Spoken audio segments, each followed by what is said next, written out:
বিসমিল্লাহির রহমানির রহিম। আমি প্রথমে ধন্যবাদ জানাচ্ছি আমাদের সকল সাংবাদিক ভাইদেরকে এবং আমরা যুক্তরাষ্ট্র থেকে এসেছি। আমাদের গণতন্ত্রের মা বেগম খালেদা জিয়া ওনার খবরে যা করার জন্য এসেছি যুক্তরাষ্ট্র থেকে। এবং আমরা যারা প্রবাসে আছি আমাদের প্রবাসীদের পক্ষ থেকে আমরা কৃতজ্ঞতা জ্ঞাপন করছি এবং আল্লাহর কাছে দোয়া চাচ্ছি আল্লাহ যেন ওনাকে বেশ করে আমাদের গণতন্ত্রের মা বেগম খালেদা জিয়া।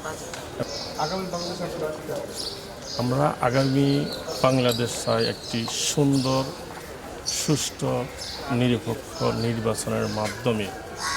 আর যেন বাংলাদেশের, আপনারা জানেন পৃথিবীর ইতিহাসে কখনো 300 আসন এমপি থেকে শুরু করে মন্ত্রী থেকে শুরু করে ফালানো পৃথিবীর ইতিহাসে আর কখনো হয় নাই, একমাত্র বাংলাদেশে হয়েছে।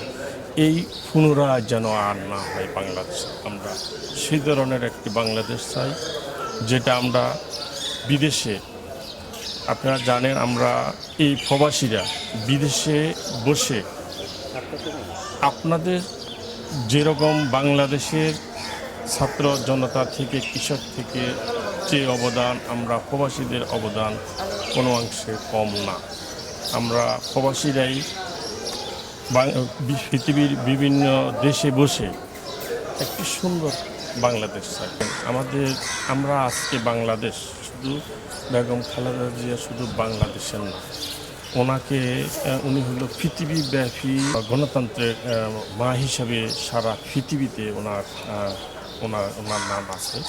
এবং ওনাকে গত সরকারে যেটা আপনারা চিকিৎসা ভাষা বলে যে প্রয়োজন দিয়েই ওনাকে ধীরে ধীরে ওনাকে মৃত্যুর কোলে ঠেলে দিয়েছে, এটা আমরা বিশ্বাস করি।